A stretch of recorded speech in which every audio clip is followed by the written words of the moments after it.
My shit's not together. All right. Well, too late because here we are. This is episode 32 of Flippin Tin. As usual, I'm Jake, I'm Gabe.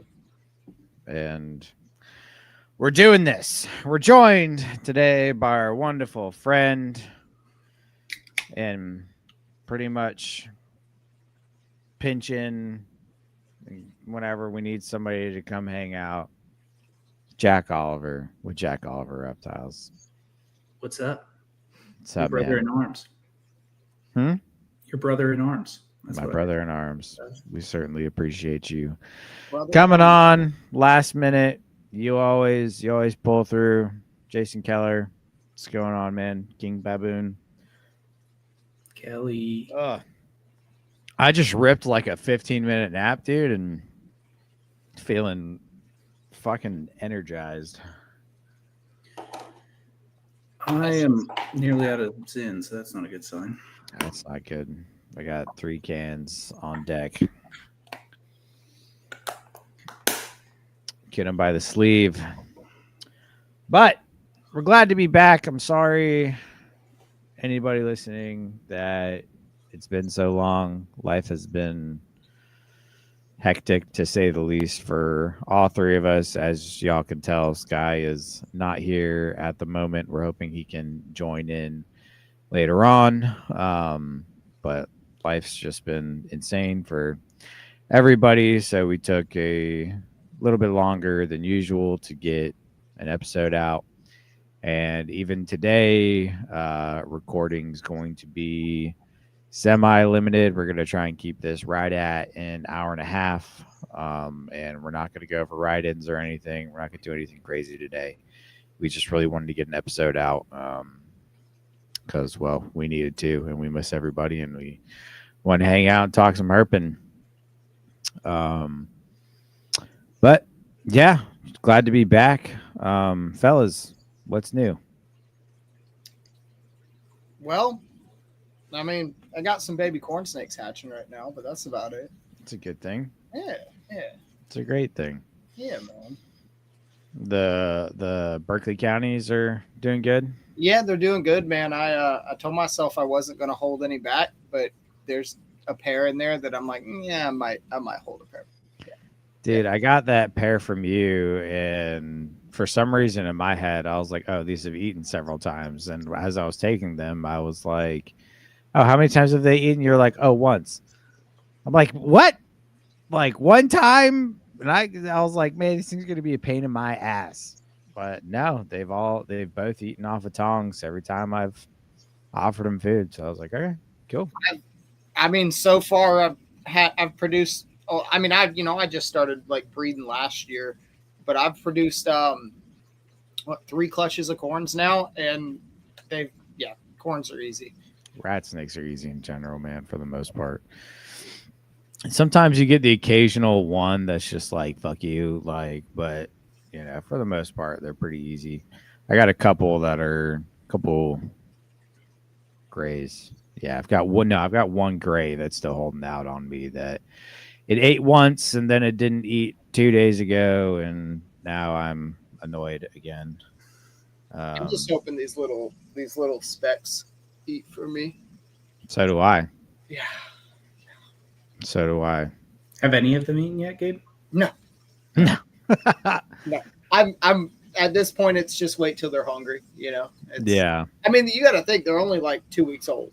I really do think, not that this is a private or a captive keeping podcast or anything, but I do think one of the biggest keys to getting baby snakes eating is letting them get hungry and not stressing them out in the meantime.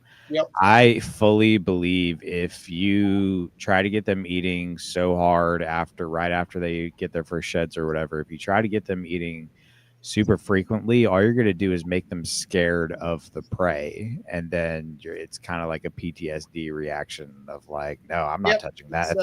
I get whacked in the face whenever I see that, like negative association with food just because they're being traumatized. I mean, exactly. If someone came into your house and you as a kid and like whacked you in the face with a steak, would you for like every day? Would you want to eat steak? Yeah, you probably would never want to eat. Honestly, Jack's like, well, sounds like a fantasy. that's on the steak.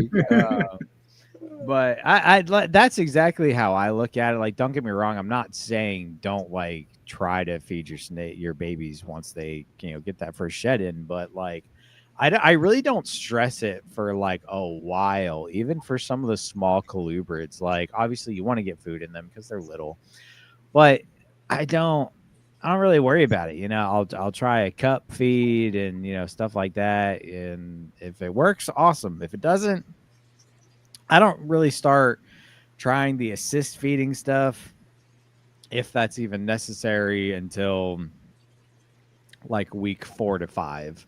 Yeah. But I'm like, okay, let me try and stick one of these in your mouth and see if you'll I usually try like right off the rip one time just to see who will feed, because you get lucky. Yeah. And then anyone else, it's like, all right, I'm not going to mess with you until I look at you. You look like you're actively trying to hunt. Right. And it's also like, don't sit there and try every 3 days. No. Try back-to-back weeks, and if some still aren't on it, give them 2 weeks off. Let them just chill out for a little bit.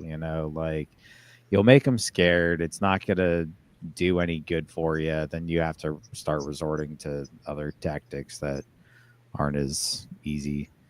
But I did have a baby golf hammock. I've never had a snake to where the boiled pinky method worked, but I had a baby golf hammock that just would not eat, dude. No matter what I did, it wouldn't eat. And I tried the boiled pinky method, and sure enough, took a boiled pinky, and the next week I didn't even boil it and ate it. So thank God that thing's on its way, because I mean, those things hatched a while ago, and it just started eating for me regularly.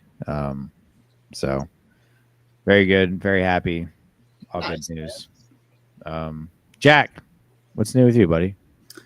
Not much on the keeping front. Just same old, same old. Anybody's listening probably knows I'm in the midst of a move right now, and so just trying to keep things You don't have to move, Jack. You can just stay right where you are. Well, where we're going with the updates, yeah. So no news is good news there, I guess. But from like a herping perspective, I've been trying to herp as much as possible, and my time has now waned, getting into the point of the year we're in. But I've been going out as much as possible because I'm currently living in Pawleys Island, about an hour north of Gabe, which is an incredible place to live. But what I have learned since being here is that Gabe is a real lucky son of a bitch, and the Francis Marion is not necessarily indicative of the success that you will have in the rest of the coastal plain of South Carolina. Because of the amount of hours that I've put in with some fruitless nights, but yeah, I've been herping a ton, trying to get out and cruise as much as I could, go see Gabe. Jake's come up, so that's been my spring or my fall. So yeah, no, it's the Francis Marion is a special place, man. Like it really is. You got to know where you're going. That's why I like to have Gabe as a guide. Yeah. But it's there's some really, really good herping out there, man. It's a lot of fun. Man, but to be fair, if you know where you're going, there's your options are endless. You just got to put the time in and find the spots. Yeah. Dude, me and Jack, when we went out, it was so we had gotten a little bit of rain, so I was like, all right, we got a few rainstorms. The ditches should be full. We should have some water, because I was like, Jack, let's go look for barbari. Let's go look for the striped mud turtles. He's like, yeah, let's do it. I'm like, maybe we could find some sort of aquatic. And we start cruising, and I'm looking at the ditches, and I'm like, Jack, there's no water in these ditches.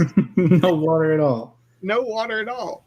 Them ditches are full now, son. Oh yeah, man, dude. On the way home, we got so much rain. Yeah, they're full now. Yeah, which is great. It's just in time for a lot of our salamanders breeding. The salamanders will be starting to move here any day. Maybe not. Maybe not. Yeah, that is kind of what's exciting about this time of year is, This time of year is so funny, and we'll get into this more later. But like, man, like this transition period of like kind of cold to warm, the herping on the right day is incredible, for the general stuff. But also as we get into the colder months, you start to you're going to start to find those different species, like salamanders and stuff like that. So but yeah, we're definitely going to get into that tonight. For me, nothing super new. Actually, I don't think anything really new. If you've been listening to some of the other podcasts, babies are rocking and rolling. And got to herp with Jack. What was that? 2 weekends ago? Yep. Yeah. Dude, it's been a long couple weeks for me. I've been working after work every week lately, so time is but a construct, and I'm tired. I am very tired, but we're getting there. Had a great trip with Jack. You want to talk about that a little bit? Yeah, that was like 2 weekends ago. We were supposed to have like pretty shitty weather all weekend, so we were kind of nervous about it from a weather aspect. But Jake got up here. The rain kind of cleared out by like 1 o'clock, I would say. And then it was just kind of cloudy, 78, 79. But even before that, the rain was never bad. It was more so like a sprinkle. It was never like raining, Yeah, just a sprinkle. Yeah, it really wasn't bad at all. So we cruised a little bit. So, like I said, I'm in Pawleys Island, so that's like what, like a 3-hour drive for you, Jake? Close. Yeah. Close. It was just under, but that was all right. Yeah. I left at like 6 o'clock in the morning to get there. So. I appreciate your efforts because I got you, man. Well rewarded. So yeah, Jake got up here about like 9 or 10. We went and walked this road behind my house. So where we're living right now, I've got this road that goes down to a marina on the Waccamaw River. And it's the whole road is a rice dike that, it's a dike, right? Like like an impoundment that runs around and it's an impoundment for an old rice field. Yeah, because the neighborhood we're living in now is like an old rice plantation. Yeah, and so the rice field's still there, and so you can walk this impoundment that separates the rice field from, at one point, another rice field, and then at another point, the actual Waccamaw River. So I had to finish walking the dog. So I was like, Jake, let's go walk up here because there's a stack of tin back there. And so we flipped the tin. We didn't find anything, but that piece of tin has produced now 3 snakes in 4 flips, which I'm very happy about, especially because I didn't even set it up and I just happened upon it.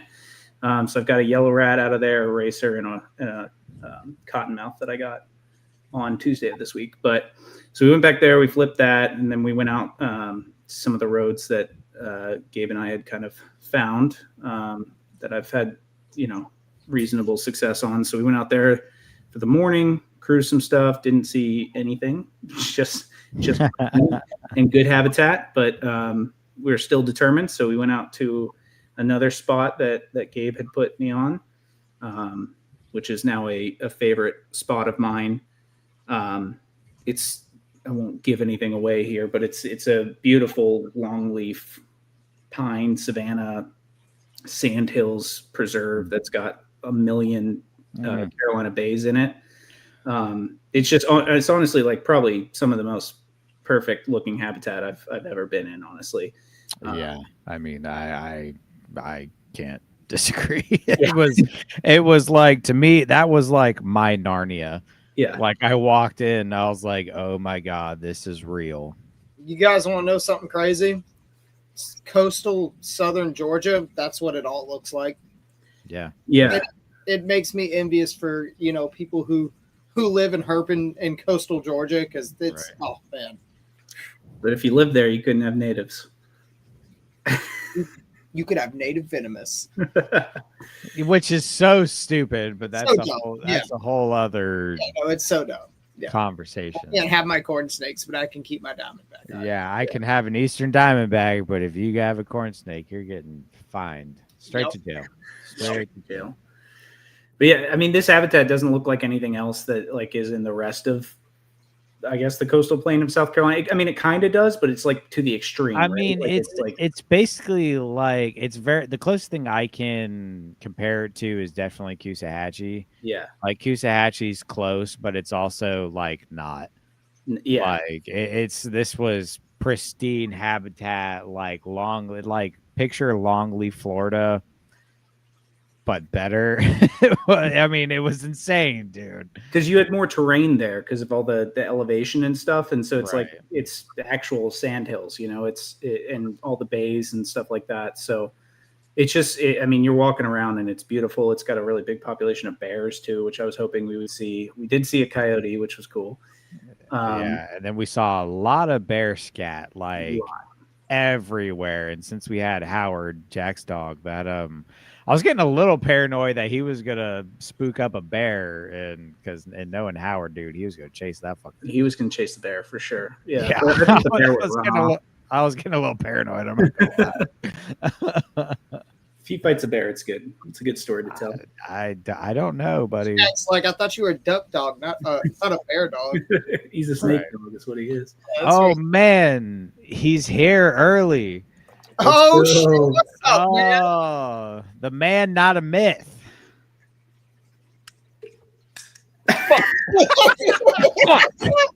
And I'm Sky. And I'm Scott.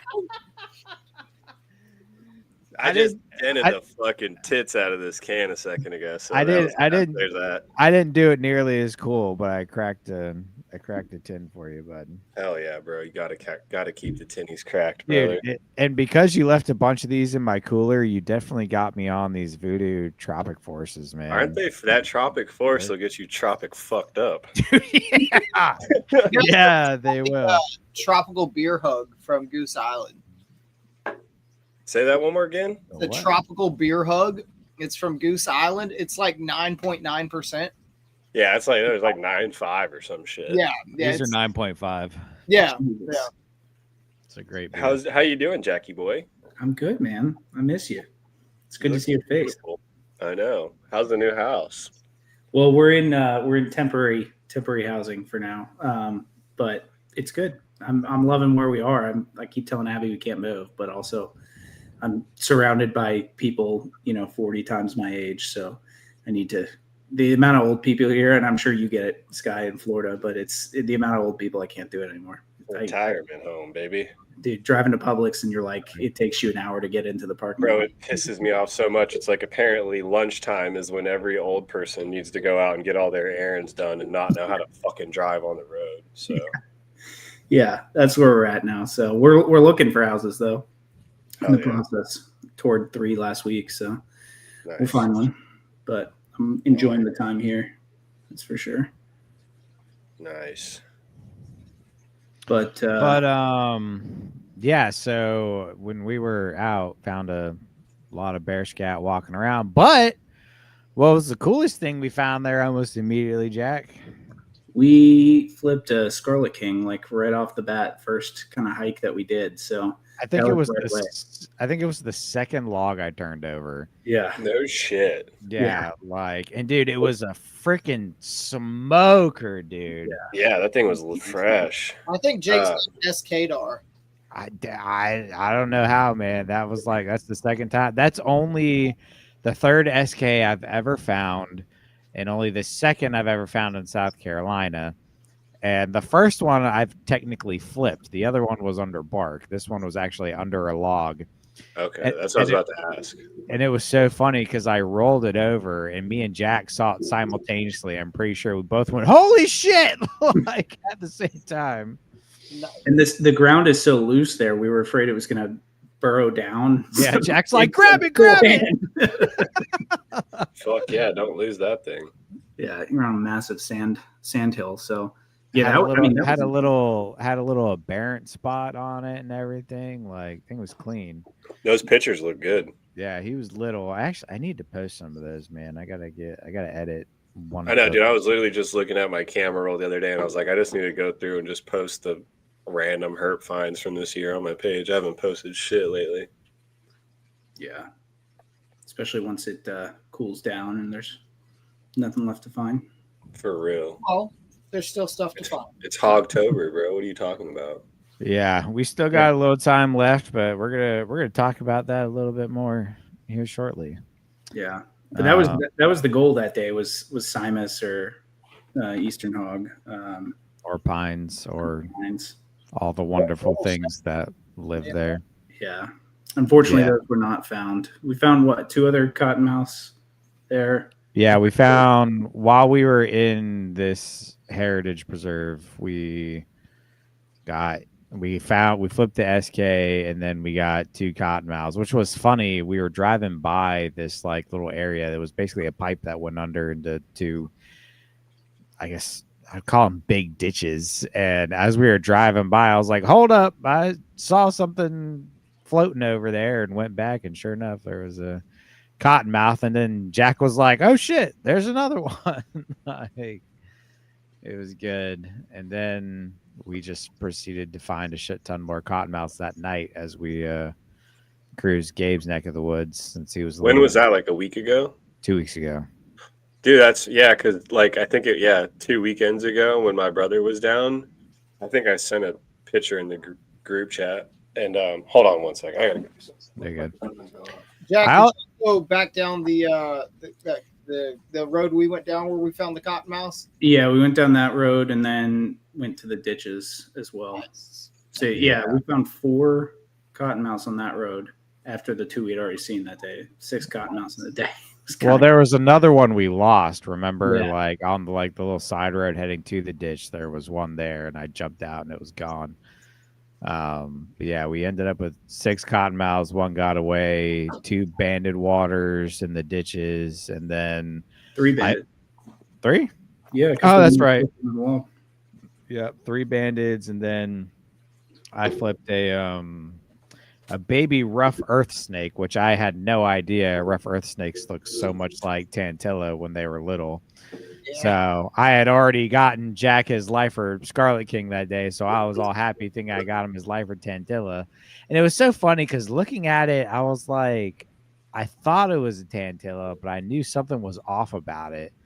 But I was like, I don't know what else it could be, so it's got to be that. And then Gabe just crushed my soul the next day.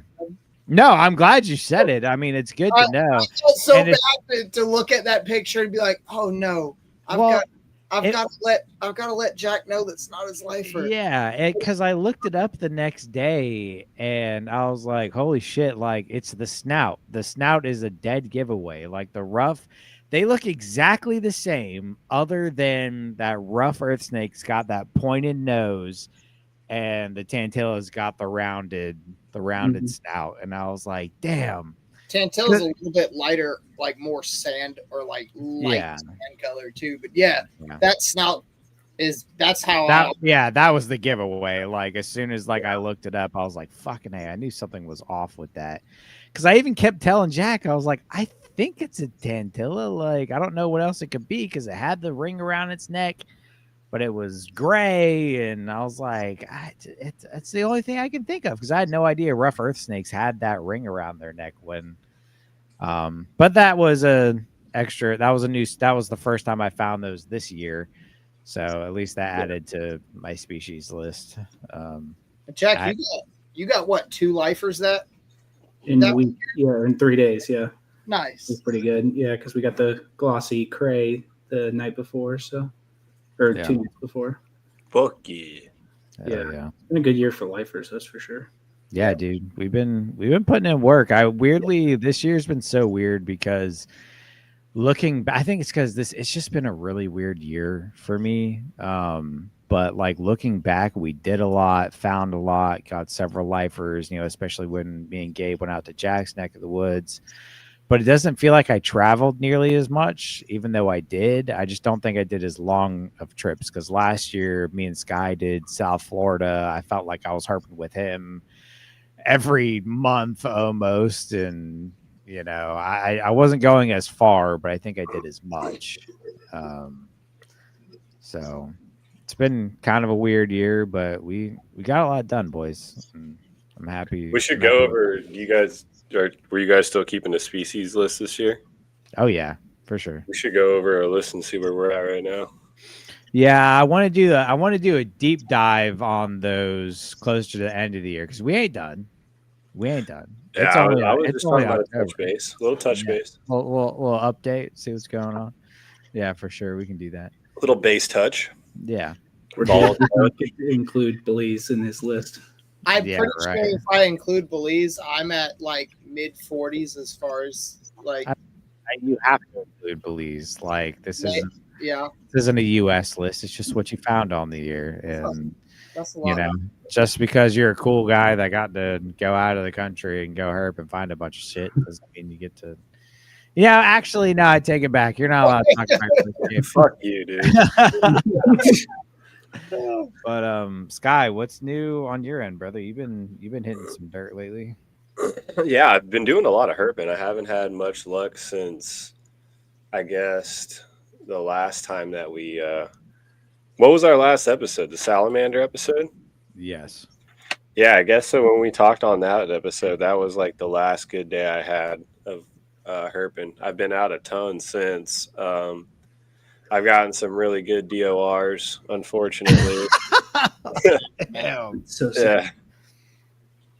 But other than that, yeah, I've been fucked. Damn. Well.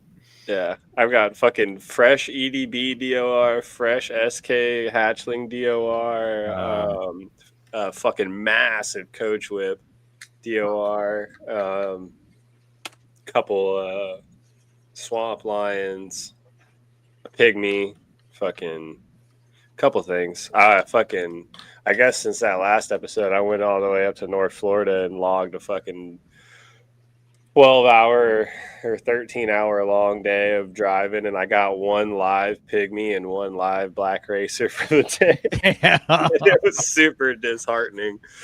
But right before I busted out of the room a second ago, when you were talking about the cottonmouths, how you and Jack were seeing a bunch like 2 weeks ago, that was when my brother was still down and we were hitting the one spot by my house. We kind of just were going road cruising every night when I got off work. But I sent it in the chat. We came up on 2 cottonmouths. They were literally just face to face, just chilling. And then we got out and recorded them, and they stayed like that for a minute. And by the time I like kind of got close up on them, they both followed each other. It was weird. Fucking one turned around and the other one just followed it. I was like, damn, I wonder what that behavior was. 2 fellas kissing. Ain't nothing. Yeah, wrong with that. 2 boys or 2 girls, a boy and a girl. 2 fellas kissing. Just 2 fellas kissing. That's all. In the woods in the middle of the night. Yeah. You're fucked up. It's good night, right? That's fucking hilarious. It's a good night. I don't think we've recorded since me and Smitty went out a few weeks ago, but it was so weird. I don't know if it was the time of year or what, but we went out on the perfect night. I mean, it couldn't have been better. Like it was a warm day, but a cooler night. I think it got down to like 75, maybe 74, which was a little on the cooler side. But we cruised and cruised and cruised. Nothing. The lights went out, and I was like, man, like what is going on? And it was almost like 30 minutes after it was like dark. And then we started seeing we actually found, we didn't find a ton, but we definitely found a good chunk of stuff. Got a ribbon, one cottonmouth, which is why I'm bringing this up. And there's a couple other things we got, but it ended up being a pretty good night. But dude, this cottonmouth we found, it was so big. We saw it from like way back. You know, when you have those snakes and like your headlights just hit it, but you can still see it from all the way over there, and you're like, holy shit, that's a big snake. This thing was so big, we thought it was a cane brake, like at first, because I'd only ever found one cottonmouth on this road, and it was a smaller one. But dude, this was a solid like 4-foot cottonmouth, and I swear to God, this thing was as big around as my wrist. Like it looked fat. Just an absolute beef bus of a cottonmouth, dude. Big like, bag. Yeah, it was gorgeous. Yeah, right. Yeah, for real. So we were super stoked to find that. But that was definitely the highlight. It was fun. But other than that, I mean, that's pretty much been my herp, and I haven't been able to do much a whole lot lately. My life is kind of insane right now, going through a lot of changes, but all in good time. Dude, how you were talking about how you guys went on like the perfect thing, like weather, and you don't know if it's, dude, it has to be just time of year. Yeah. Because me and my brother like planned a day to go hit this spot in Central Florida, and the weather was like, I mean, it was so perfect that like the day and the night before, I was like geeked up, like, bro, if the weather holds, we're fucking lit. And then like we woke up the next morning, I was like, oh fuck, bro, I think we're good. Like, oh fuck, we get out there and it's like perfect, cloudy as fuck, low to mid 80s, just fucking rolling thick clouds, perfect as shit. Bro, we saw literally the one EDB freshly hit all So day. It was insane. it's funny you say that because I went right. You're talking right before that storm front moved in, right?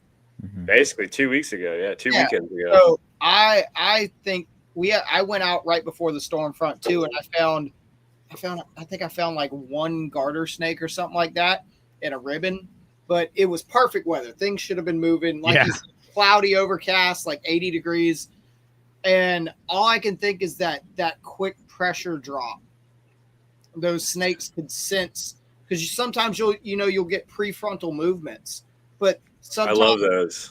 Right, but sometimes if it's a really drastic pressure drop for like a big storm, they'll actually just shut off completely and hunker down in preparation. So I'm almost wondering if like maybe the day prior they were everywhere, but then just that day right before it was such a drastic pressure drop, they just started hunkering down. But I also think the time of year has something to do with it because normally on a spring night and that happens. But the thing is, it's hurricane season, so right, that's true. They're not dumb. They probably realize like, oh, storms get worse this time of year. Yeah, something's probably ingrained in them. Well, Gabe, you and I were talking about this too 2 Thursdays ago when we went out because I think we had both had like mediocre success in the week or the days leading up to that, and the nights had all been perfect. And the fall weather that we've had so far, like starting in August, has been so weird. It's been so weird that I think that like the snakes and stuff just like don't know what's going on right now. And so, in the spring, they're expecting pretty consistent weather patterns and they know, kind of when to move. But now because we're going into winter and they got that cool front, starting in August when we had that cold wave come in. Week of August and it was getting in the 60s. Yeah. I've never seen that here. Yeah. And so the snakes are all probably just like, what the fuck is going on right now? And so their movements are probably also being sort of manipulated by that weird weather pattern that we've had as well.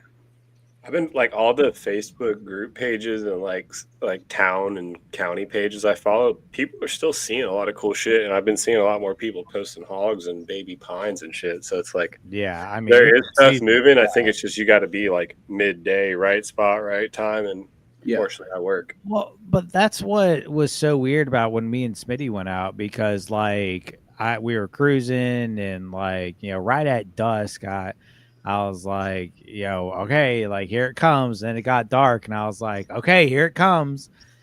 And then it wasn't for like another 30 minutes after that. Then it was like on the same pass. It was like snake.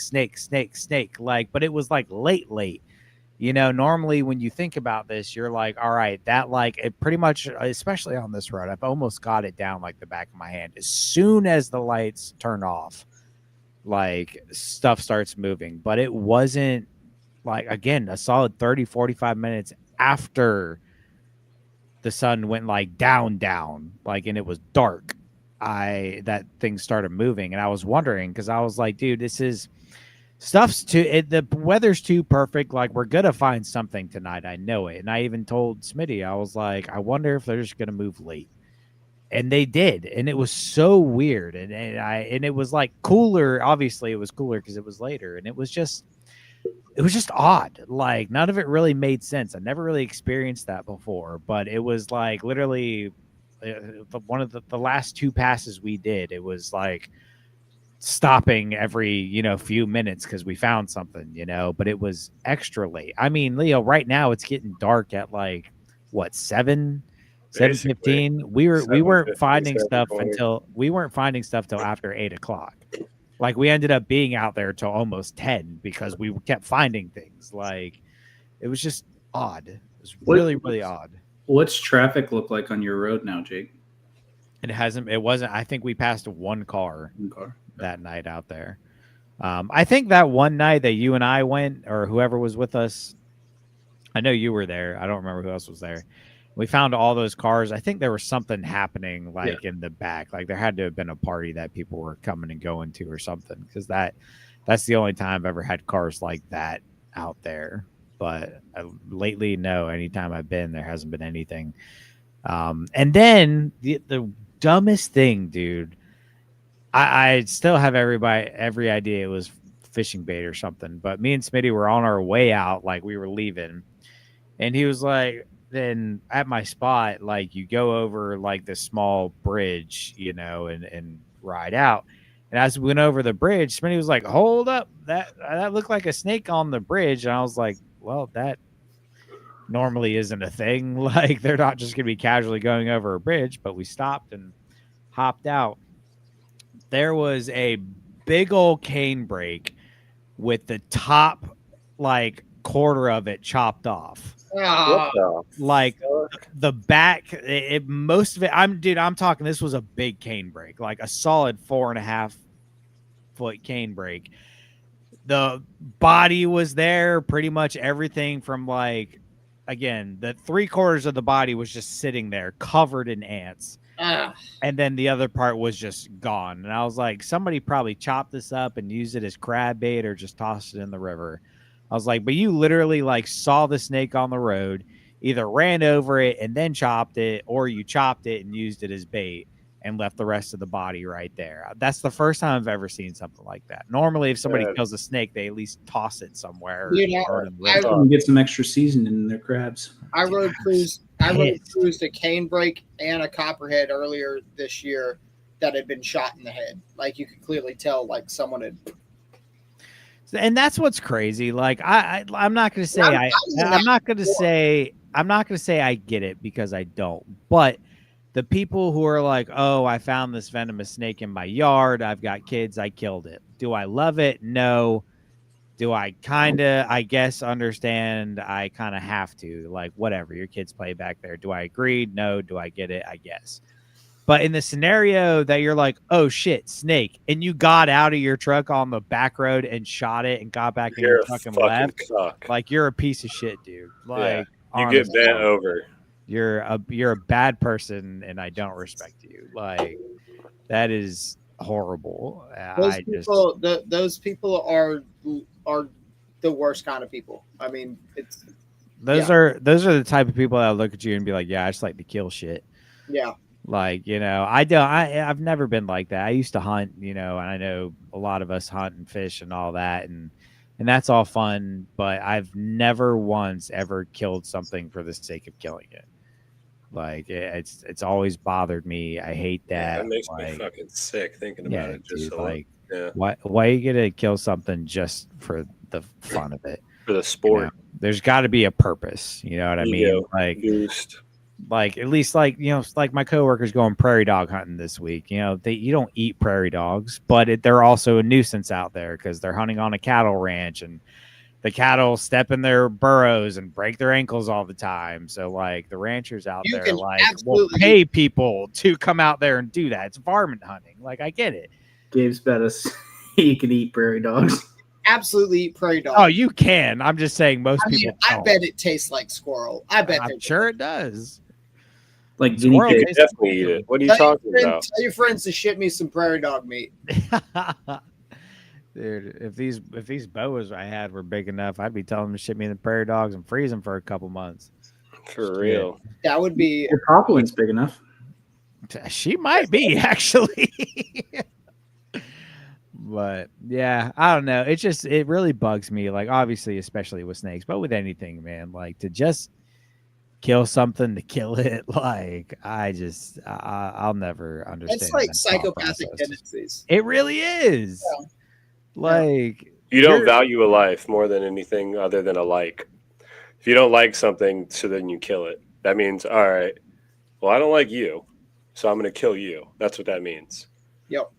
That's your thought process. Yeah. Never made sense to me. No, it just bugs me. I understand. You don't understand it and you don't like it, so you're going to kill it instead of just taking the time to understand it and realize that you're actually ignorant as hell. I get hunting, obviously a lot of people hunt and, when they harvest an animal, they use it, at least I would hope, but it's just, dude, I feel I'm supposed to be going fucking offshore fishing with my buddy this weekend because it's a like bachelor thing. That'd be awesome. And I'm like, I haven't been fishing in a minute. I'm like, damn, dude, I already know that we're out there gonna be gaffing shit. And I'm just gonna be feeling bad as fuck the whole time. Like, fuck, like I'm down with it, but like, are we eating all this shit or what? At least when you gaff something, it's going to be kept. Like, you can't just like gaff a fish and then casually throw it back. Well, no, that's what I'm saying. I hope like we're all fucking eating this shit because I'm gonna feel that. Somebody better keep it. Right? God. That's the other thing about offshore fishing, dude, because like, some of those guys with like the big rigs, they have fishing poles that are basically automatic. Like you click a button and it reels up the fish as fast as possible. No, unless you're fishing deep ledge, like 500 foot plus. I mean, I could see like 400 foot plus. If you're using an automatic, if you're using an electric reel and anything shallower than 400 feet, you're a loser. Yeah, absolutely. Yeah, absolutely. Yeah, but even at like those like deeper depths, not that deep, but you're looking at, pretty freaking deep. You use those things, dude. The fish come up with their eyeballs like popped out of their head fuck and stuff. out. Yeah. And I'm like, dude, what? That's just fucked up, man. Yeah, you ain't letting that shit go, bro. That's also not fishing. I'm sorry. If you use an automatic reel, like Gabe said, unless you're like 500 feet deep, like.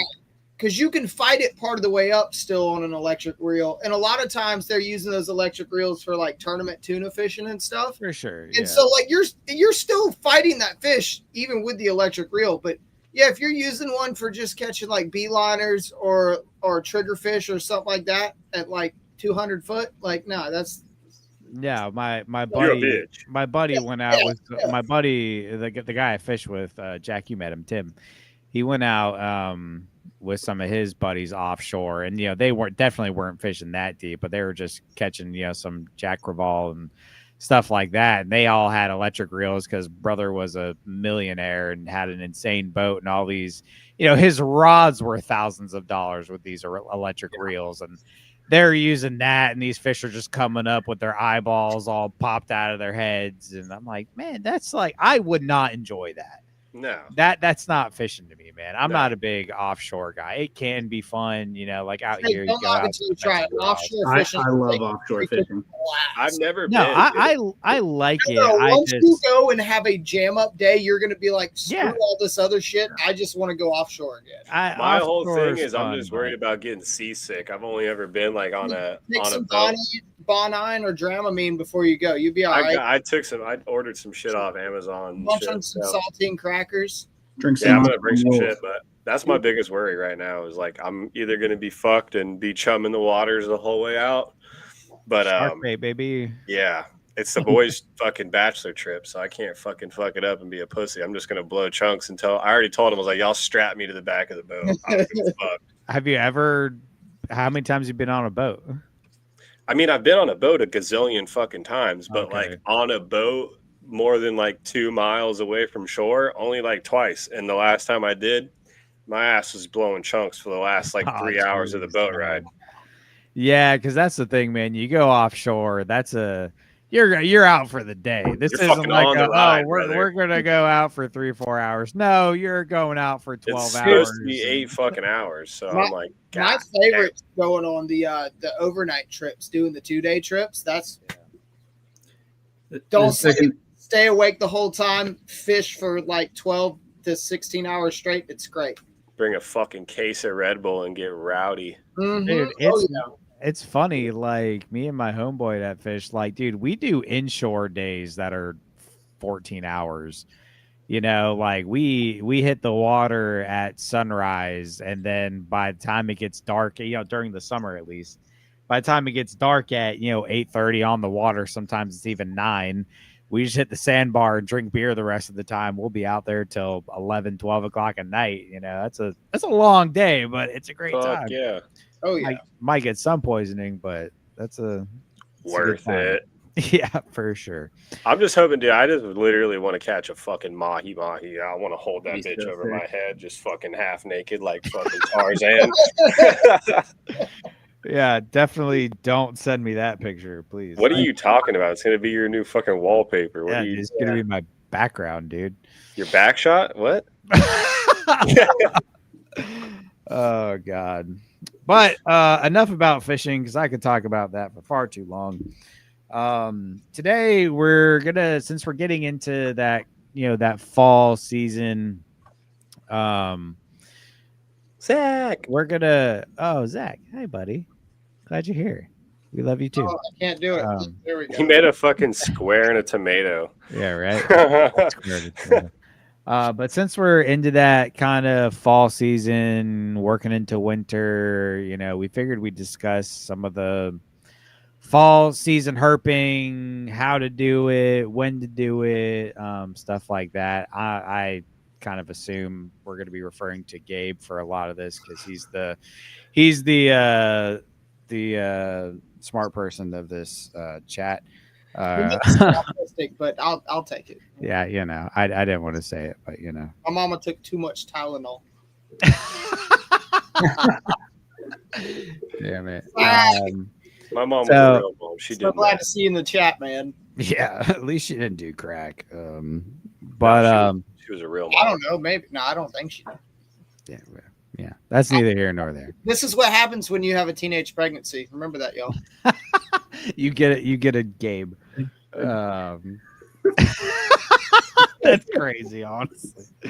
Tyson, we need to meet up and go hit the Central Sandhills, bro. I'm fucking getting out. I'm gonna try to go Sunday. Yeah. So let's start with the fall. Before we get into like actual winter herping, which is a whole other conversation. Let's kind of start with like species in fall. For me, the first, of course, like Tyson said, Hogtober. The first species that comes to mind in fall for me are hognoses. What are some species that come to mind during the fall for you guys? Honestly, baby snakes. Yeah. That's- Copperheads. Babies. like all the August or all the fall babies. I mean, like I was already just talking the other day. I've already seen like 5 species of neonate, which is sick as shit. Yeah, But I mean, awesome. they're all common species. But it's like it's a good year. Stuff's hatching out. There's babies everywhere. So babies of stuff as well as the hogs. Obviously, the pine. You always want to see a pine snake. Yeah. That's the other species that comes to mind for me, but I didn't want to go down the list. I was going to let everybody take their turn. Fuck you, Sky. My bad. You threw the ball in the air. What the fuck? I'm throwing it out. I'm just kidding. Damn.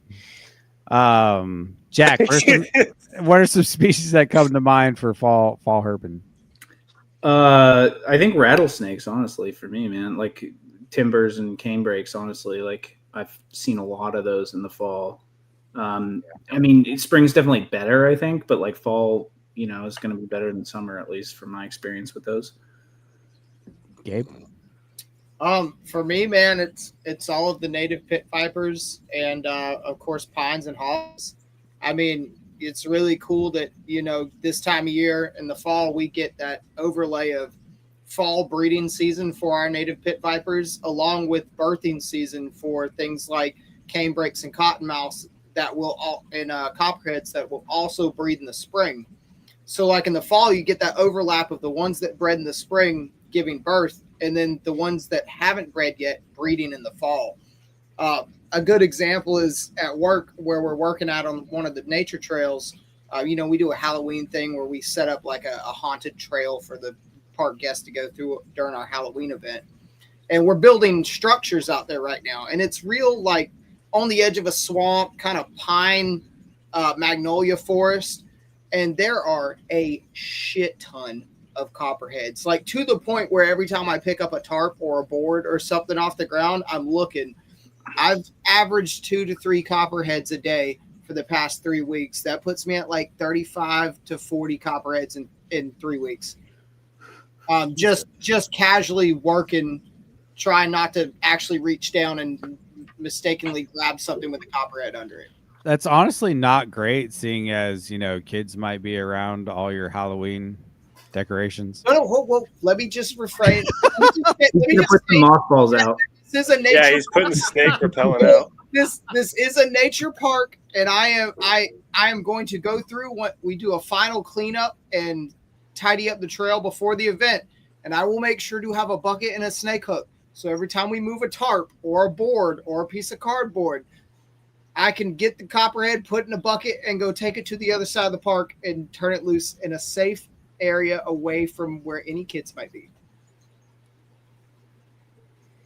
That's a good thing. Phil chimed in and said it's a good time for Nerodia season. Which, yeah, like a baby season, baby season. Which are when you say copperheads, you're seeing a bunch of them. Are you seeing a bunch of babies, or are you seeing a bunch of them because they are out? I'm seeing both. Breeding? It's about 50-50. Okay, so that's what I was wondering, because I haven't seen any swamp lions all year. And then just now in the last 3 weeks is when I've started to see them popping up in my normal spots where I normally cruise. And I'm just can only assume that it, especially after seeing how I saw the 2 boys kissing, it's got to be breeding season or something. I don't know. Yeah, I have to revise my my statement actually, because I think honestly this year I've seen more cottonmouths than anything else in the fall. I think I've seen 20 cottonmouths this fall already. Jesus. Holy shit. Yeah. Yeah, they were on the move that night, dude. Like, yeah. Jake, nothing will top the 2 nights in the Everglades, bro. We saw 30 plus water moccasins that weekend. That's crazy. I mean, dude, it was nuts. Like the amount of copperhead or cottonmouths we found out there. It made me realize that cottonmouths are the copperheads of Florida. Like that's what I find. Like springtime herping, especially at my spot, it's copperhead after copperhead after copperhead out there. That night, good googly moogly. There were just cottonmouths everywhere, dude. It was cool. Like I love swamp lions, man. I love me a good swamp lion. And what was also weird is they were almost all about the same size. Yeah, they were all adults. Like every single one. But we never saw that like beef bust female. You know what I mean? They were all that mid. Probably all fucking males. Yeah, probably. They're all moving around looking to get some, man. Trying to get little bachelor pods. Get some strange. I'm not bullshit. There was times where we couldn't go 10 feet without there being another one right in front of us. Yeah, I was happy as a clam every time. Jack and me cruised that one that was like gold. That was the nicest cottonmouth I've ever seen.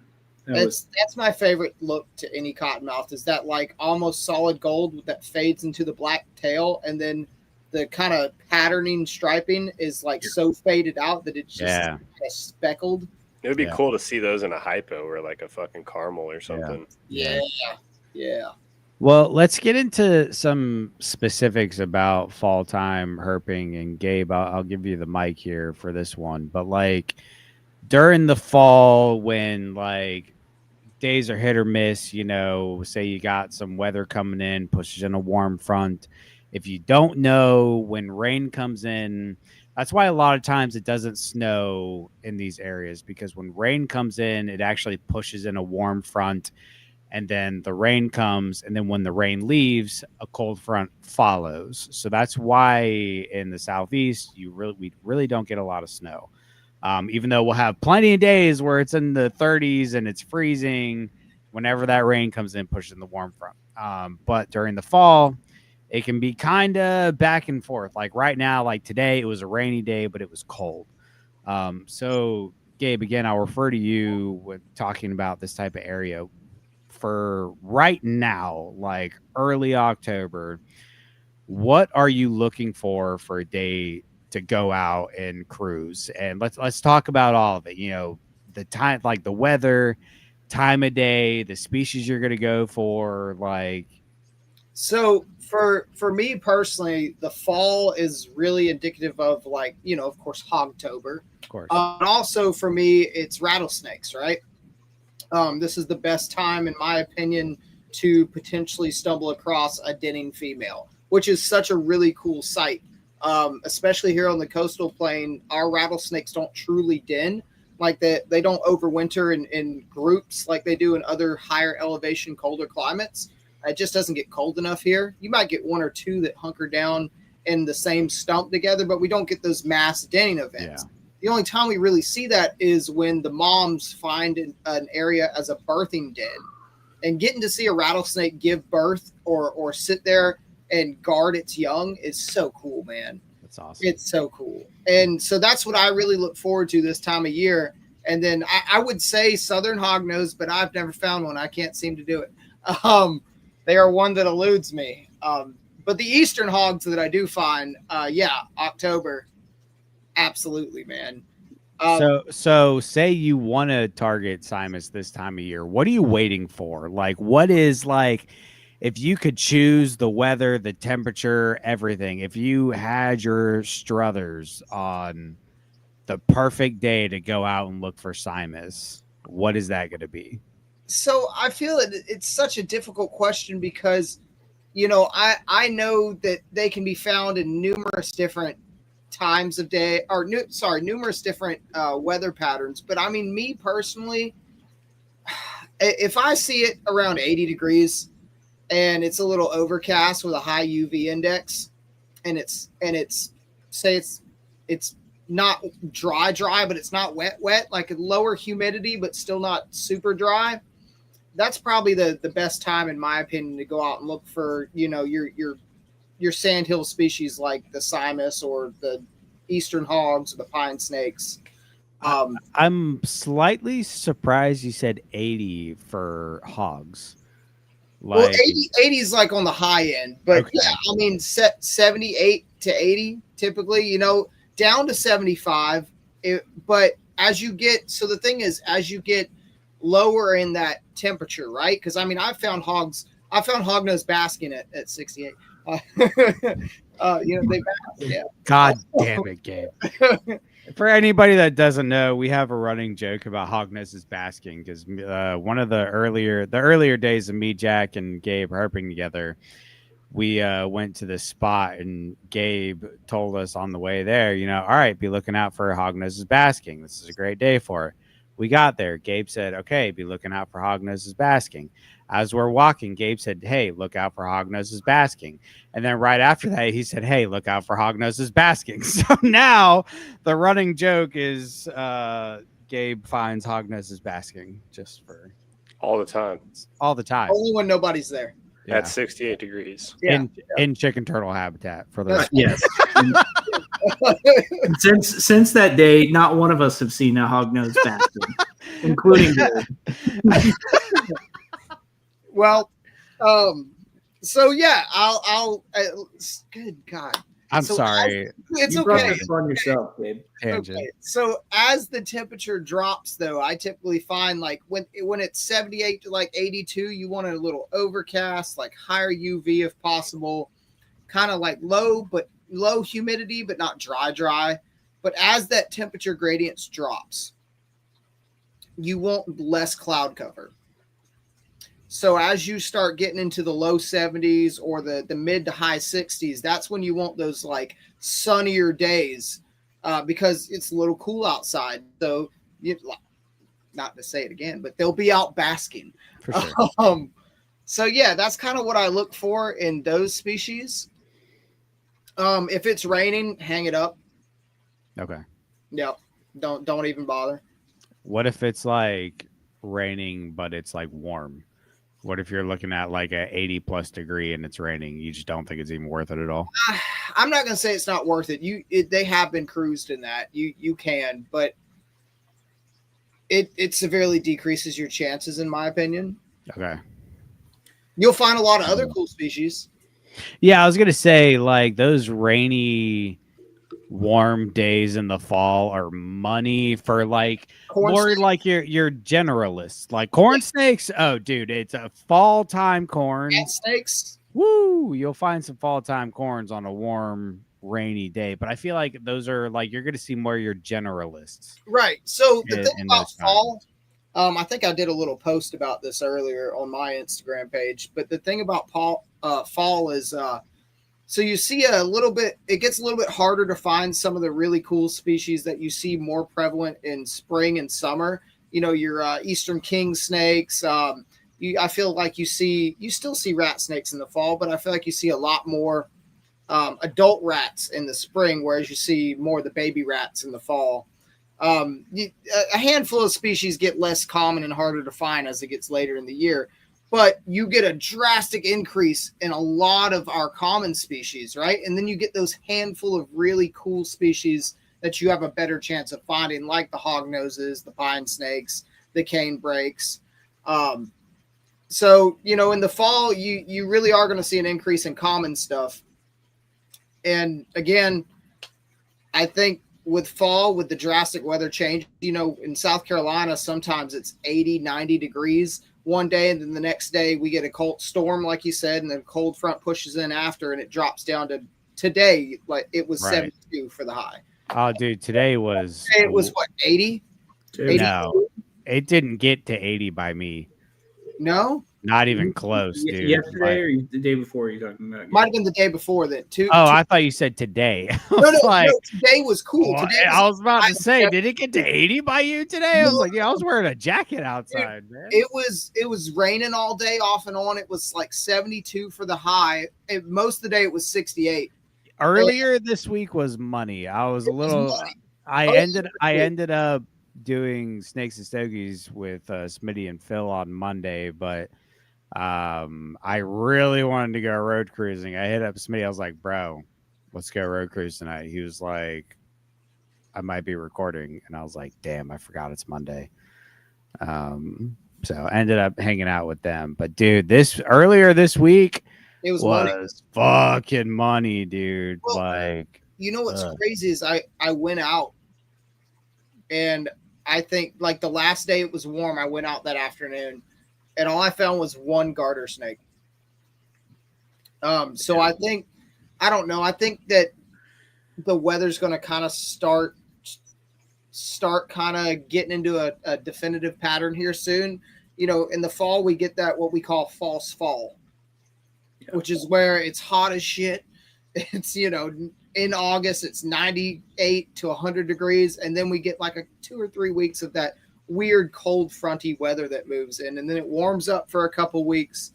And then it starts gradually tapering off again. Yeah. And I think we're finally starting to hit that gradual taper off where we're going to see our highs for the day being like 78-ish. And then it's going to start dropping down low 60s, high 50s at night. But even it's set. That's when things are going to get a little bit more acclimated to the fall movement. But even still, like this time of year in the Southeast, dude, on the right day, like we'll get those random warm fronts that come in and it'll be like your highs will hit like high 70s, maybe 80. And dude, those are the days, man. Those are the days. Fall herping can be so good if you time it right and you know where to go. Like those are the times, like if I can get a night, if I get a day that's in the high 70s, I'm going to go flip. I'm going to flip everything. You know, I'm going to go to a WMA or a heritage preserve and I'm going to flip everything that I can, you know, and then that night, if it can stay above like 74, like we're road cruising. Now for me, if it gets below like 74, 73, yeah, I'm probably really not going to waste my time, you know, but if you can get that night, that's just like right at the 75 mark. Oh, dude, it's so good. It can be so good for nighttime stuff because I also think that like this time of year, the snakes know it's cooling down. They see that. So they're going to take any opportunity they can on a warm night to go and get that extra meal. They're going to be out. They're going to be moving. They're going to try and grab something on the way. You know, especially if it's like a rainy night, you get the storm fronts that come in, push in that warm front, and that's going to get the frogs moving. It's going to get the amphibians moving. So that's going to bring a lot. Again, it's more your common stuff. But if like you're just itching to find something, like you're going to get that stuff that's out there looking for frogs. You're going to get a shit ton of Nerodia. You know, you're going to get your garter snakes, you know, that stuff that's a very generalist species that will eat just about anything. Corns, rat snakes, all that stuff, man. It can be so good if you time it right and you pay attention. Just pay attention to your weather. I keep thinking about this as y'all are talking, but I really feel like fall, like, doesn't have the same potential as spring as far as the ability to see stuff, but it's quality. It's quality stuff, and you're going to be rewarded for the amount of time that you put out. And I think that's like what, like we're talking about weather patterns and stuff like that, and obviously that's important because if the weather's not right, you're not going to get anything. But I think not being discouraged on nights or days that you don't get anything, because the fall is going to produce a lot more nights of that than the spring is. And so it's just about doing it as much as you can in the fall, because then you're going to be able to be rewarded with, you know, finding the things that you're after potentially. Maybe not, it's herping. You never know what happens, you know, but like, I think there's a lot more work than what's required in the spring, but the rewards can be bigger, I think. Well, also, Jack, the increase not in just snakes but amphibians on top of turtles, man. I mean, it's soft shell hatching season, and you know we're getting into chicken turtle nesting season. Yeah, I was about to say we're getting into the start of chicken turtle nesting season, and you're getting a lot of cool turtle species moving, and this is around the time where like some of the really cool species of salamanders and frogs will start moving and breeding. I mean, the fall into winter is that time where you kind of got to start switching up your normal tactics, because you're having to target, again, amphibians and turtles and stuff that you might not target throughout a lot of the other times of the year. And then the species you're targeting in the fall are typically going to have a little bit different habits than the ones you're targeting in the spring. Like, you know, hog noses, pine snakes, that stuff. Yeah, they'll move in the spring too, but they're moving for different reasons this time of year. You know, they're moving, you know, pine snakes are being born and hog noses are being born. And then we're getting a movement of some fall breeding in some species. And so I think that me personally, I think that it's quality over quantity. You might not find as much stuff as you normally would in the spring, and you're going to get a lot more common things moving on a lot of days where you might only find rough greens and copperheads. But on the days that you really hit your target species, some of those days can be the most magical days. Yeah. I mean, the days where you put the work in, you've been out weeks on end, and you finally hit that one day and you get numerous target species on one day, it's magical. Yeah, that's what keeps us coming back, bro. Yeah, man.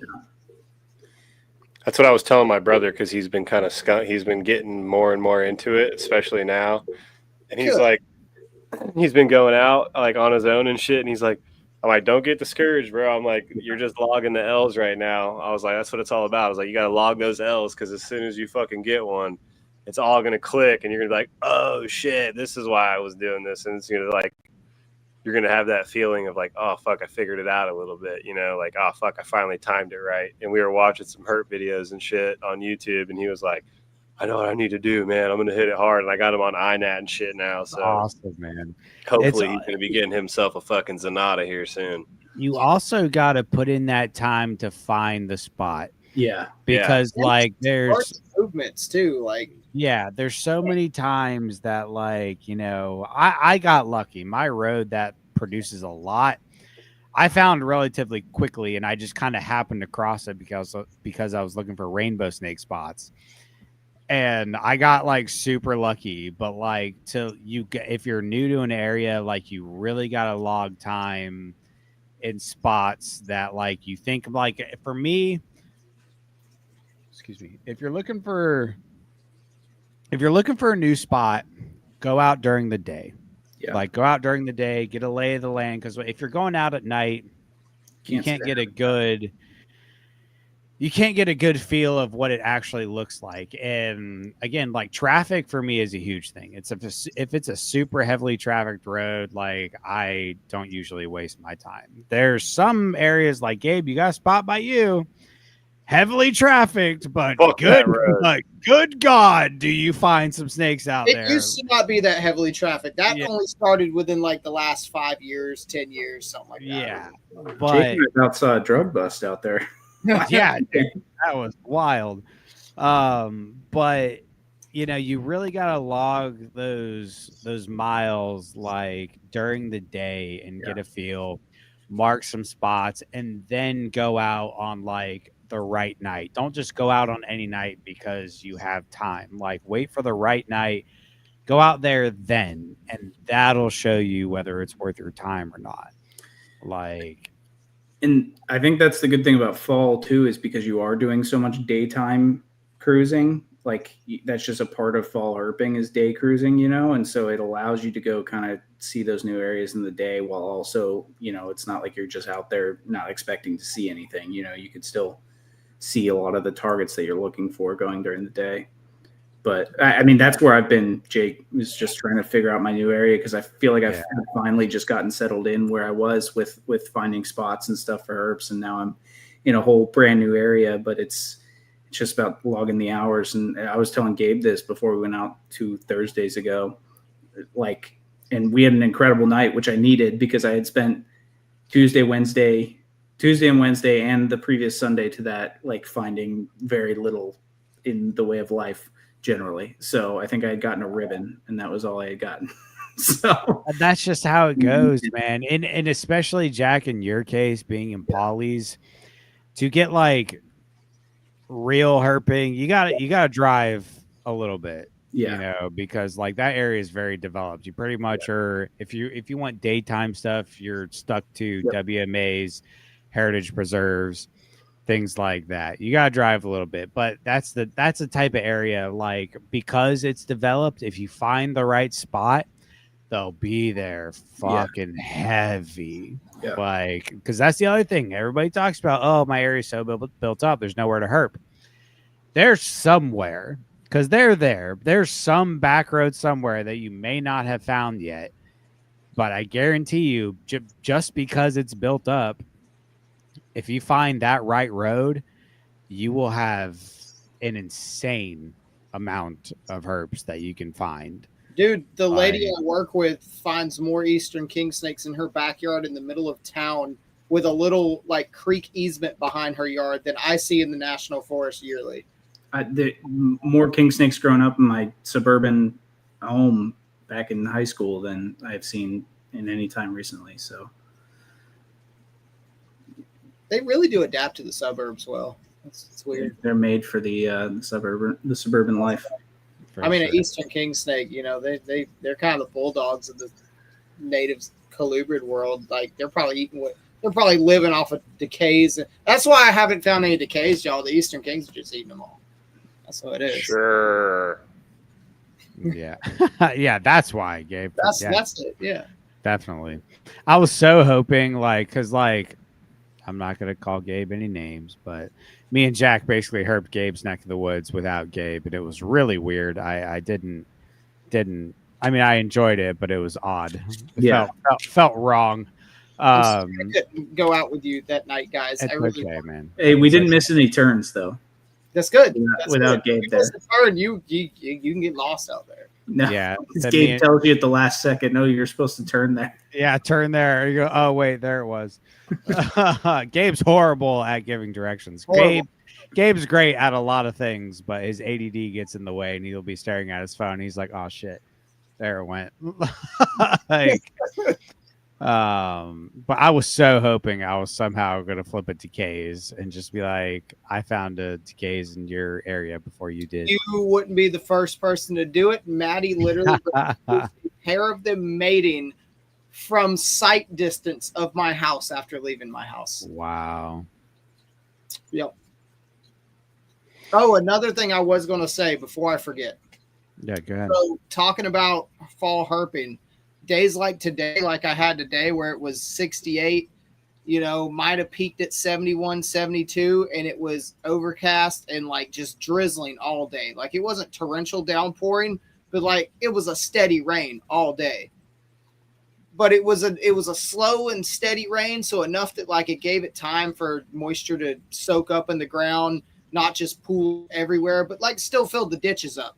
But on days like that in the fall where it's 68 to 72 and you get a nice drizzle throughout the day, are some of the best days to go flipping. Yeah. Because everything's taken refuge under anything that might have gotten a little bit warmer. Yeah. So those are some of the best days, in my opinion, in the fall to go flip stuff. And I can assume it's Phil with Venom Exchange Radio in the chat. He says, no one knows what it looks like until you see it. And like, that is a very good description in my opinion, because like, for instance, whenever I found my road, it was one of those, when I was there, I said, let me drive down and see what's up. I drove down that road middle of the day. I actually found snakes middle of the day, a couple DORs. I found a black racer, but I saw the habitat. It was middle of the day. Nobody was out there on a weekend. And I was like, I really didn't have to like go in prime time to know it was going to be good. You know what I mean? Like if you know what you're looking at, you know what you're looking for, like, again, that goes into like go out during the day, man. Like scope out the area, look for your stuff, and man, it's magical. This is why botany comes in handy. Yeah, 100%. That finding spots is so far beyond like just knowing snakes. Like know your foliage, know your botany, know your terrain, know your habitat. Like this goes at this point, like it goes so far beyond just knowing what snakes are and liking snakes. Like understand your local foliage, your local habitats, like understand your weather patterns and all that stuff. Like it's not, God, I love it, dude.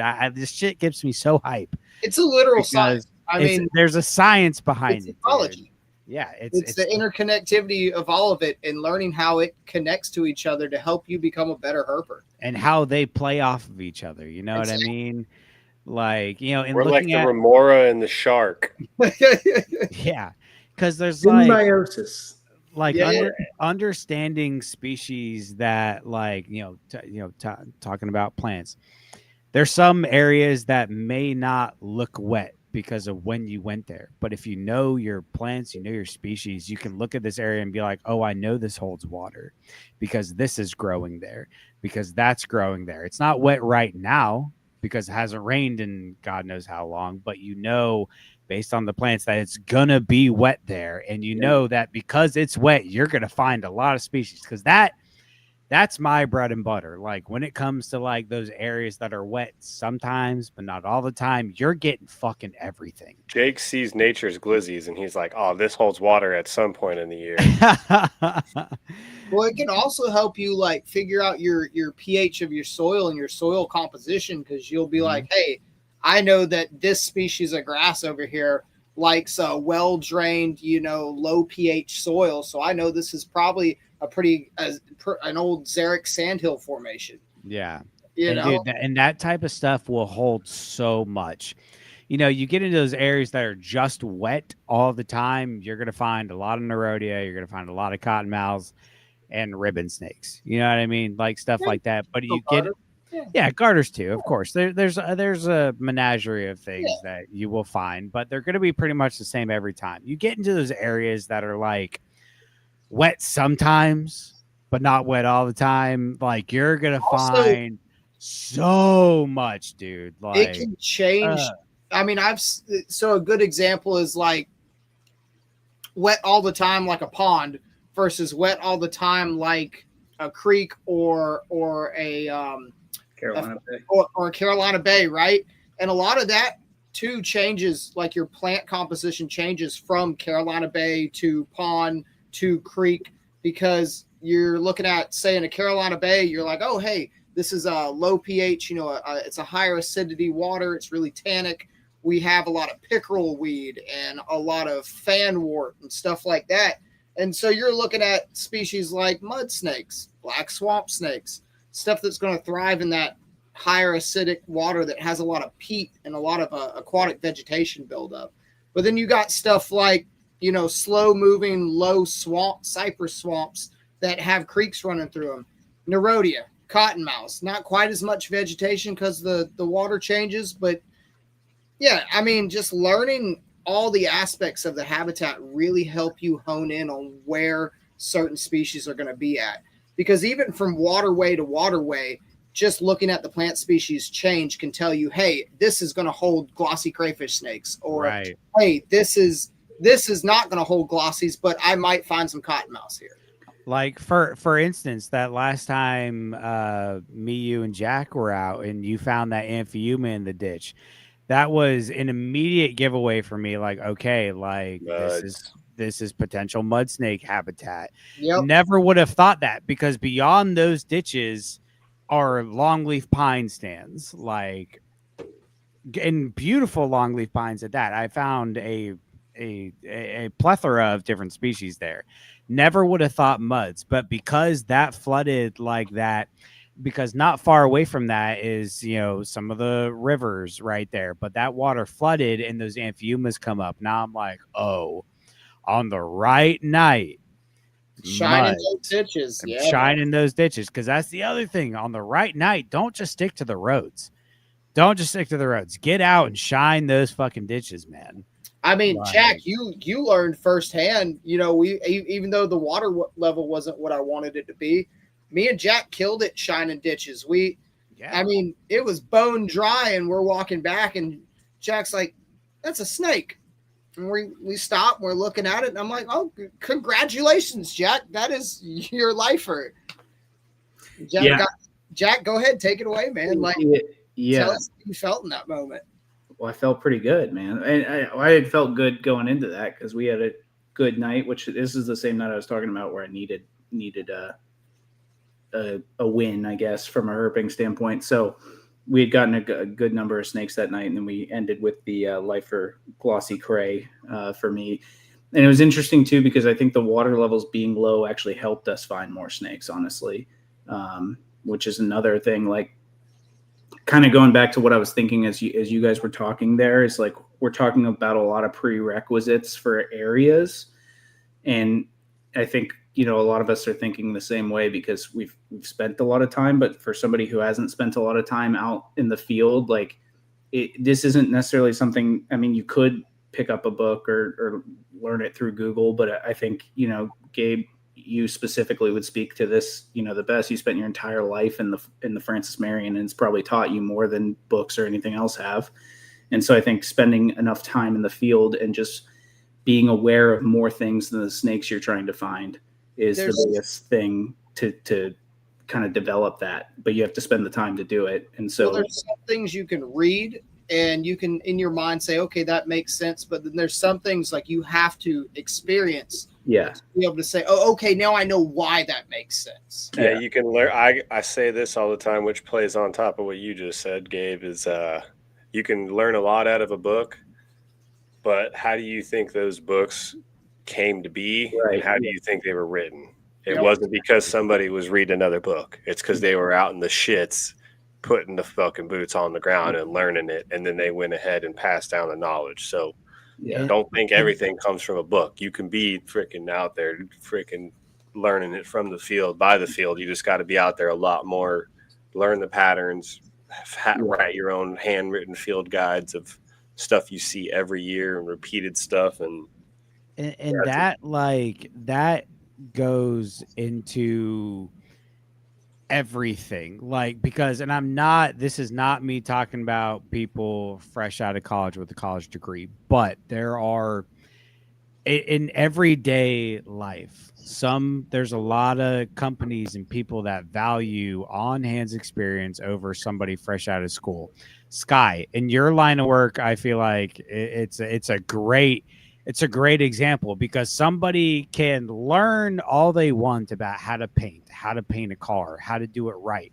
They can learn and know exactly what to do by the books. You can pass a test and you know what's supposed to be there. But it doesn't change the fact that today the humidity is 10% higher and now you're going to get bubbles and now you have to do this.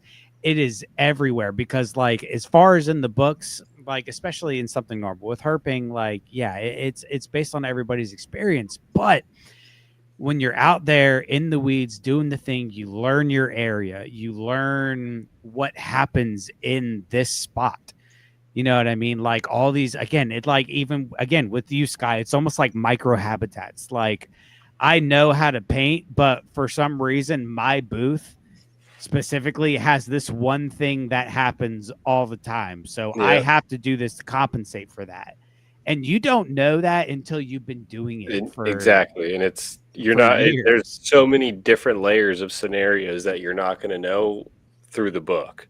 Exactly. You have to experience them and react to them in real time to figure it out. And it's the same thing as the field is like that day that like I was talking about, I did 13 hours of driving around. It's like, all right, well, I'm already at the other end of the state. I'm not just going to do 2 hours and whip around. Let's learn the area. Let's figure it out, you know?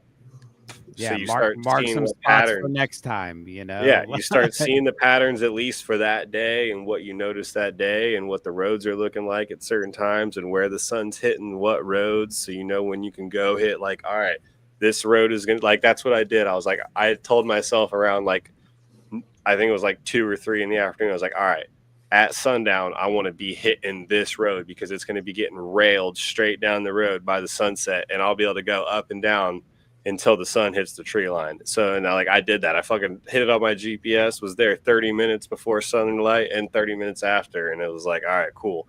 We know that's a good road for magic hour, you know? Exactly. Like and this is not us talking bad about educating yourself. That's not it at all. But just if you spend a lot of time in the books online educating yourself, it's only a portion of it. Like you have to get out and put in the hours, and you also can't be discouraged because what you read didn't work in real time. Like it's just not how it works. You have to put in so many hours to really understand your area, these animals, the animals in your area. Like everything acts so differently. You have to understand your weather patterns. There's so much to it that you can't just read in a book. I am not discouraging you to do that. Everybody should. Reading and learning is fucking fantastic. You're gonna bring it with you as a reference while you're out there. Yeah, bring field guides. If you don't know your plants, find a fucking plant book to really like understand what's going on in your area and the different habitats that are going on, because what you see is what's on the surface isn't always exactly what's going on. Like understand what's really there, what really could be there, and the potential that's behind that. Like it's not just about the snakes you find. Of course, there's times where like you hit a random road on a perfect night and you find a bunch of shit. Okay, great, you lucked out. Like that's rare. That is rare. Gabe has lived in the Francis Marion for 30 freaking years, dude. Like, and he's got it down to a science, but it has taken so long for him to get to that point. A lifetime to get to the point that he is now. And Gabe is an incredible herper that I respect with every ounce of me, dude. Like, hey, how about you glaze him a little bit harder? I will. I absolutely will. Well, now he's retired just to finding pygmies. That's all he. Yeah, exactly. Like he just wants to find over 50 pygmies this year. I'm at 47 right now. I just need 3 more. If you don't find 50, you're a fucking pussy. But I know. It's getting cold now, and I'm like, shit. I'm running out of time. Oh, you got this, bro. You got this. But sorry, I think what I was trying to say earlier is just go and refine as you go. Like you're going to go and pay attention and then refine it, you know? Like you learn by making mistakes and, you know, like that's how you learn is making mistakes or figuring out like, oh, that didn't work. I just want to say also, like, Jack, you have impressed me so much. Me? I mean, dude, I honestly like hats off to Jack. You have impressed me so much with your growth as just just a herper in general, man. Like, dude, How fast you cruising nowadays? Yeah, you've been. We're going slow these days, depending on the road. Cruising by Gabe stresses me out though, because you gotta be variable with that bitch. You gotta speed up sometimes. But like seriously, like Jack, I think you are such a good example of somebody that put in the time and like really tried and learned. Because just a little over a year ago, you're the guy wanting to burn off a tick with a cigarette. I mean, who's got a ciggy? Who got a ciggy?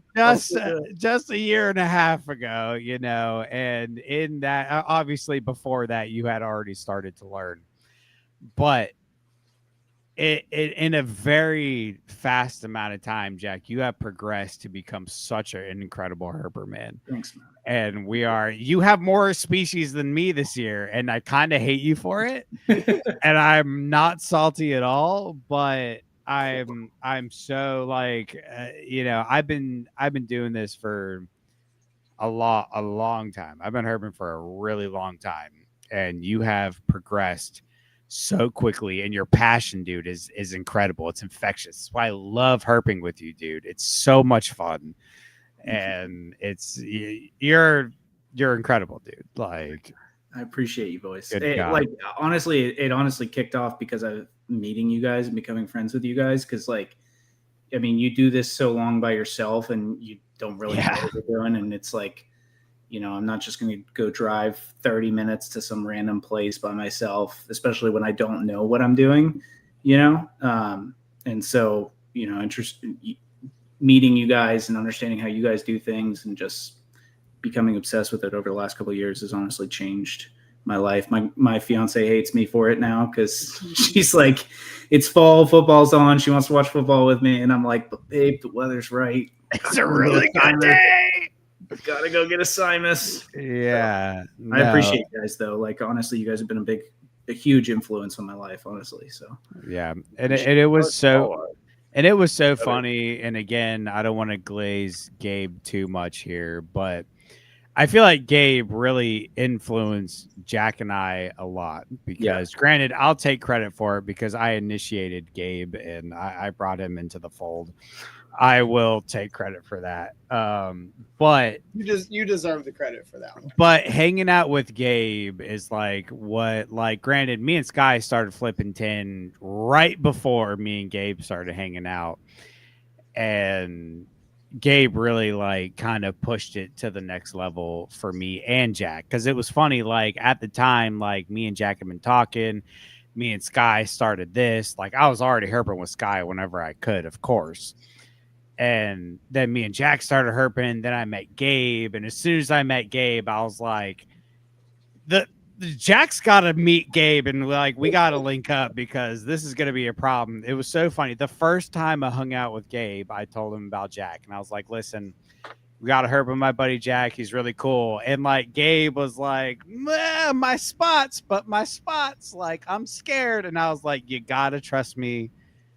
Jack's good people. He ain't gonna do you like that. Now you guys herp without me, and it's upsetting. and Gabe still's like, don't tell anybody about this spot, or like turn your location off. I'm like, Gabe, you and Jake are the only people I would tell about your spot. Yeah, yeah. There's two people that would know, and you're one of them, asshole. And Jake's already been here. Like, good God. But it's awesome, and I'm so thankful for all you guys. Like, truly, the show, you guys as friends, it is changed my life. It's crazy how tromping around in the woods with your friends can really just change everything for you, and it's so much fun. We need another Francis Marion trip or one like it so bad, man. Yeah. I not to give anything away here, but there is talks of doing a yearly springtime Flippin Tin endeavor to the Francis Marion, where he invites some guys, go camping. Gabe's got a spot right up his house that's great for camping. And I think it's something we're going to start, just a yearly trip to the Francis Marion, because it is incredible. Like it's there's so much land, there's so much habitat, so much potential. and I really want to start this. So have that on the radar. Let's do it. I think it's something we're going to start. So Let's do it. with that, we're at an hour 34. I know the boys got to get off and get back to, all the stuff.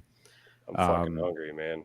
Yeah. So thank you everybody that stuck through this today. We're not gonna go through write-ins. I know people still have them coming. Please keep them coming. Like I said in the last couple episodes, we're gonna start more so doing a herp highlight. Today we really didn't have time for it. We kind of threw it together. Sky's on a crunch. Gabe's on a crunch. Jack came in last minute. Again, Jack, thank you so much for joining us. You're a freaking legend for always pinching in to come hang out. We love it. He always is a good pitcher. Yeah. Always has been. I'll catch sometimes too. It's crazy. Yeah. But with that, we are going to try to get back on a regular schedule. We didn't really get into the wintertime aspect of things today. We talked about the fall, but kind of got off on a tangent on general stuff, which got me like super hyped. This has been a wonderful episode, boys. I'm so glad we got to do this. We're going to try and get back on our... We got to make a pack right now. We have 2 weeks. We're all going to put in some hardcore fucking October hours. Yeah, no we matter got to what. get So got to some October hours. Got to get some October hours. I'm going this Sunday, so I'm going Saturday for a little bit. We're fucking it up. I gotta make dude, I am on a fucking. I think this makes 4 years to 5 years of dry streak hognose. We got to change that for sure, dude. This is ridiculous. It's the time of year. If Saturday is not looking too great for weather by me, so we'll see. But next week's supposed to be sunny and mid 70s. Sunny and 75. Well, I will tell you boys, next week or next Thursday, Friday, and Saturday, I have to work those nights, but I'm off during the day. I don't need sleep.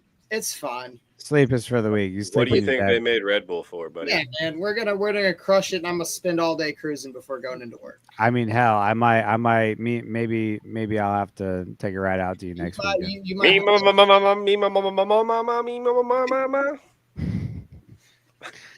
All right. Well, with that, thank you everybody that hung out with us for this episode. If you're listening online, we appreciate the support. Please keep the write-ins coming. Again, things have been super hectic. We're going to start posting more write-ins versus telling all the stories. We're going to do more of a herp highlight, but we're going to start posting more of them with consent from the person that wrote it. I'm not just going to post your shit without telling you. I mean, technically, they sent it in to have it posted on the page already. I'm still going to make sure. So, with that said, we're going to try and get on track and do this good. We're going to try and get back on our regular schedule. Life has been hectic, but we're getting there. Things are good. Things are looking up. It's almost salamander season. It's October. Everybody put in your fucking hours. There's no better. Log the K's. Log the fucking K's. Log your fucking K's, cunt. There's no better time than now. So get it in, get some herps, send it in. We will see y'all next time.